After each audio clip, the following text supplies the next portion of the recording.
প্রিয় দর্শক, আসুন ঈদের নামাজ আদায় করার নিয়ম জেনে নেই।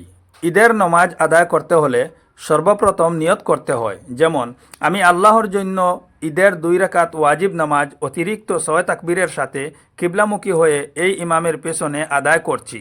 তারপর তাকবীরে তাহরিমা বলে হাত বেঁধে সানা পড়বেন। এরপর 3 বার তাকবীর বলবেন। প্রথম 2 বার কান পর্যন্ত হাত উঠিয়ে ছেড়ে দেবেন, কিন্তু তৃতীয়বার তাকবীর বলে হাত বেঁধে নেবেন।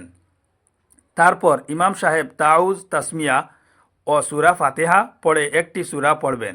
এরপর রুকু সজদা করে দ্বিতীয় রাকাতের জন্য দাঁড়াবেন। এবার অন্যান্য নামাজের মতো ইমাম সাহেব বিসমিল্লাহ পড়ার পর সূরা ফাতিহা পড়ে আরেকটা সূরা মিলাবেন।